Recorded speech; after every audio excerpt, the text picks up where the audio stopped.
ये हमारा second law है, ये वास्तव में है सेकंड लॉ है किरचॉफ्स का। तो किरचॉफ्स का सेकंड लॉ क्या कहता है, ध्यान दीजिएगा आप लोग। किरचॉफ्स का सेकंड लॉ कहता है कि the algebraic sum of potential difference in a close loop is zero. The algebraic sum of total potential difference in a close loop is zero.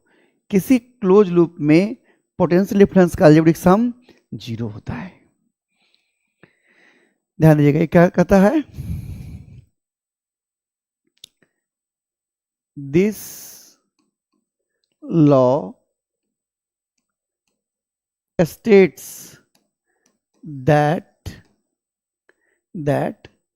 the algebraic sum of total potential difference in a closed loop is zero। किसी close loop में potential difference का algebraic sum zero होता है। देखिए कैसे होता है उसको देखते हैं। हम एक सर्किट बना लेते हैं, यहां पर सिंपल बनाते हैं ताकि यहां पर कुछ सिखाना भी चाह रहे हैं कि आप कुछ सीखने का भी आपको मौका मिले। एक बैटरी है, ध्यान दीजिएगा, एक बैटरी है, ये एक रजिस्टर है,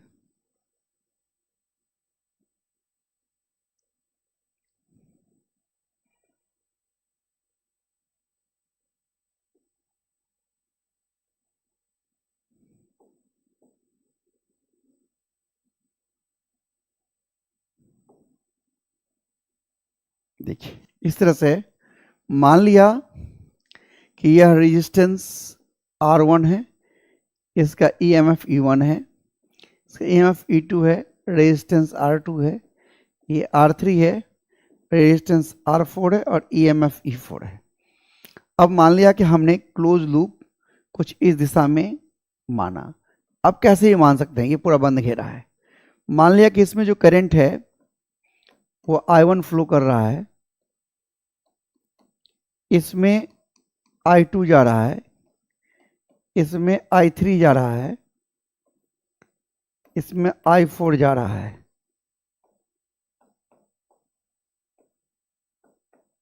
I4 अब हमें लिखना है, कैसे लिखेंगे ये भी सीख लीजिए, थोड़ा सा नॉलेज में काम आएगा आपको। कहीं से किसी एक पॉइंट से शुरू करिए। जैसे मान लीजिए कि आपने इस पॉइंट से यहां से शुरू किया, यहां से शुरू किया तो करंट जिधर से जा रहा है वो छोड़ प्लस होता है। मैं इसको सिखाने के लिए यहां पर एक रेड कलर का इस्तेमाल करता हूं और थोड़ा सा पतला करके। देखिए करंट इधर से जा रहा है तो इस रेजिस्टेंस का ये छोर प्लस छोर है और ये छोर माइनस छोर है और ये प्लस है। ध्यान दीजिएगा, बैटरी का तो बड़ा वाला प्लस होता है, छोटा वाला माइनस, जानते ही आप। करंट इधर से आ रहा है, देखिए I2 इधर से आ रहा है, ये छोर प्लस होगा, ये छोर माइनस होगा। देखिए इसमें करंट इधर से आ रहा है, ये छोर प्लस होगा और ये छोर माइनस होगा। इसमें करंट इधर से आ रहा है, ये छोर प्लस होगा, ये छोर माइनस होगा। यानी किसी रेजिस्टर में करंट जिधर से एंट्री करता है वो छोर प्लस होता है। आप नए हैं, घनश्याम, मोटिवेशनल, आपको पढ़ाई का ABCD नहीं पता है बाबू। ऑब्जेक्टिव अलग से आसमान से टपकता है क्या? ऑब्जेक्टिव के लिए जब आप जो पढ़ा रहे हैं उसको पढ़िएगा, उसी के बीच बीच स्टेप से ऑब्जेक्टिव निकलता है, समझ रहे हैं ना। ऑब्जेक्टिव के लिए वो रटने से नहीं होता है, रटने से आप कुछ मिलेगा कुछ नहीं मिलेगा। लेकिन जब आप जैसे पढ़ा रहे हैं सिस्टमेटिकली वैसे पढ़िएगा, उसके बातों को समझिएगा तो ऑब्जेक्टिव खुद बनेगा, समझ रहे हैं। पढ़ाई का आपको बेसिक फंडा, बेसिक नॉलेज नहीं है, इसलिए आप इस तरह से बातें कर रहे हैं। चलिए ध्यान दीजिए, आप देख रहे हैं ना कि क्रैश कोर्स में मैं कोशिश कर रहा हूं कि बात सीखे बच्चा। आप क्या एग्जाम में लिख देगा हो गया, लेकिन ये कैसे लगाएंगे वो थोड़ा सा नॉलेज होना चाहिए बच्चों को। ध्यान दीजिए, शुरू करते हैं यहां से।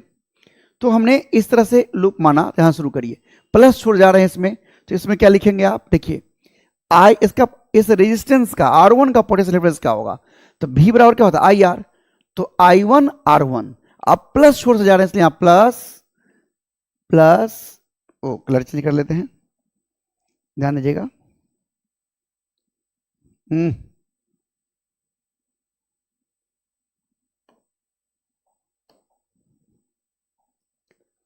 देखिएगा, देखिए प्लस I1 R1, ये इस R1 रेजिस्टेंस का पोटेंशियल डिफरेंस हुआ। अब आप आगे बढ़ रहे हैं, आप लूप के हिसाब से यहां शुरू किए, देखिए लूप ऐसे माने हैं आप, मतलब आप यहां से ऐसे घूमना चाहते हैं। अब कोई आदमी ऐसे ही मान ले, कोई दिक्कत नहीं, कैसे भी मानेगा एक ही चीज आएगा, तो यहां से आगे बढ़ेगा। अब सामने प्लस छोड़ाया तो प्लस बैटरी का ईएमएफ E1, आगे बढ़ा। अब देखिए इस बैटरी में माइनस छोड़ से एंटर किया तो माइनस E2, और देखिए इस रेजिस्टर R2 में प्लस छोड़ से एंटर किया, प्लस I2 R2 विवर IR। देखिए इस R3 रेजिस्टर में प्लस छोड़ से एंटर किया तो प्लस I3 R3, और अब यहां पर R4 में आप बैटरी के प्लस छोड़ से एंटर किए, प्लस E4, प्लस E4। लेकिन इस रेजिस्टर R4 में आपने माइनस एंट्री किया, देख रहे हैं ना, आप इधर से जा रहे हैं, जबकि करंट इधर से है, minus I4 R4, minus I4 R4। इस तरह से आपने सबका पोटेंशियल डिफरेंस लिख लिया, और सब मिलाकर क्या होना चाहिए, जीरो होना चाहिए। यही है हमारा किरचॉफ्स लूप लॉ। वास्तव में जो किरचॉफ्स का लूप लॉ है, ये कंजर्वेशन ऑफ एनर्जी का कॉन्सिक्वेंस है। ये क्या है वास्तव में, एनर्जी कंजर्वेशन है। यहां लिख देता हूं, loop law is the consequence of energy conservation. वास्तव में यह एनर्जी कंजर्वेशन है का प्रतिफल है, या सिंपली भाषा में कहिए एनर्जी कंजर्वेशन है। तो एग्जाम में जब किरचॉफ्स लॉ पूछेगा दोनों लॉ, तो इस तरीके से दोनों लॉ को अच्छे से लिखना है, जैसा कि मैंने आपको समझाया। अब वास्तव में जो व्हिटस्टोन ब्रिज पूछेगा तो आप उसको कैसे लिखिएगा, तो इसका बी हिस्सा, दूसरा हिस्सा, अभी पहला हिस्सा जवाब दे रहे थे हम, व्हिटस्टोन ब्रिज के बारे में बात कर रहे हैं। व्हिटस्टोन ब्रिज सबसे पहले है क्या, तो व्हिटस्टोन ब्रिज 4 रजिस्टर का एक इस प्रकार का कॉम्बिनेशन है जिससे कि सर्किट बनाने में मदद मिलता है, यानी it is an arrangement of 4 registers. ये 4 रजिस्टर का एक अरेंजमेंट है। It is an arrangement of 4 registers. देखिए ध्यान से, हम एक फिगर यहां ड्राइंग करेंगे, ड्राइंग बनाएंगे। देखिए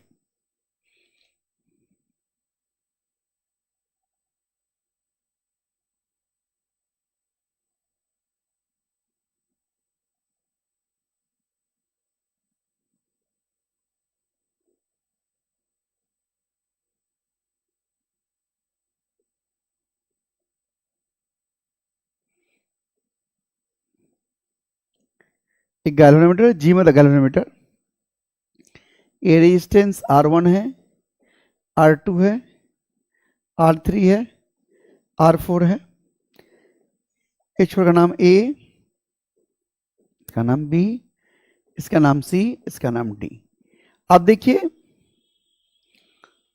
इसको हम यहां से मान लीजिए करंट इसको जोड़ देते हैं बैटरी से। जरा मैं इसे इधर लिख दूं, अच्छा रहेगा कि मैं इसे इधर लिख दूं, A को और B को। देखिए इसका नाम A यहां लिख दूं, B यहां लिख दूं, और इसे एक बैटरी से कनेक्ट कर देता हूं। देखिए यहां से करंट मान लीजिए I चला, ये करंट I यहां पहुंचा। देखिए अब 2 रास्ते हैं, अगर मान लीजिए कि इस तरफ करंट I1 चला जाएगा तो जंक्शन लॉ से इस पॉइंट पर ध्यान दीजिएगा, इस पॉइंट पर जितना करंट आ रहा उतना जा रहा होगा। अगर इस जगह का नाम हम इसी जगह का नाम यहीं पर ए लिखते हैं, अच्छा रहेगा, रुक जाइए, वहीं पर ए लिखते हैं, यहीं पर ए लिखते हैं, इस जगह नाम ए देते हैं, इस जगह नाम बी देते हैं, समझाने में ठीक रहेगा। तो ये I1 करंट इधर गया तो कितना करंट बच गया, I माइनस I1। ओहो, लिखने का दिक्कत जगह का, I माइनस I1, ये करंट इधर आया। अब I1 करंट यहाँ आया, इसमें से IG करंट मान लीजिए गैल्वेनोमीटर आ गया, IG कितना बच गया, I1 माइनस IG, और इधर करंट IG आया, इधर से ये आया I माइनस I1, सब मिलाकर इधर जो करंट जाएगा होगा I minus I1 plus IG, क्योंकि जंक्शन लॉ से करंट सब मैच करना चाहिए। ये आ गया और यहां पर सब मिलकर वापस I बैटरी में वापस आ गया, देखिए I। तो इसको ऐसे दिखाएंगे, using junction law at point A, using Kirchhoff's junction law, Kirchhoff's junction law at, यहां पर पॉइंट ए, पॉइंट ए में देखिए, पॉइंट ए पर देखिए क्या होगा, आ रहा है करंट I और जा रहा है I1 plus I minus I1, देखिए आने जाने मिलाकर दोनों बराबर है। पॉइंट बी पर, पॉइंट सी पर देखिए,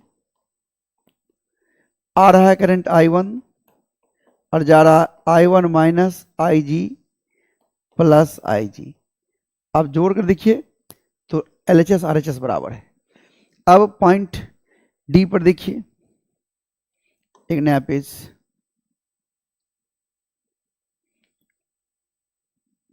एट पॉइंट डी देखिए,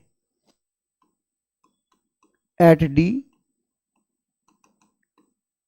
फिगर देखिए, यहां डी में देखिए आ रहा है I माइनस I1 और IG, I माइनस I1 और IG, देखिए incoming current I minus I1 plus IG और आउट गोइंग करंट है I minus I1 plus IG। देखिए इनकमिंग आउटगोइंग बराबर है। और एट बी देखिए आप, बी पर आ रहा है I1 minus IG, I minus I1 plus IG, देखिए दोनों मिला के बराबर हो जाना चाहिए I के। देखिए एट बी क्या होगा, आ रहा है I1 माइनस IG और इधर से आ रहा है I minus I1 plus IG, दोनों मिला करके कितना करंट हो जाएगा, देखिए आप गौर से, IG कट जाएगा, I1 कट जाएगा, बराबर I। देखिए इनकमिंग बराबर आउटगोइंग। तो पहला हमारा काम पूरा हो चुका है। दूसरा काम देखिए, हमारा नाम दे दीजिए, देखिए ये हमारा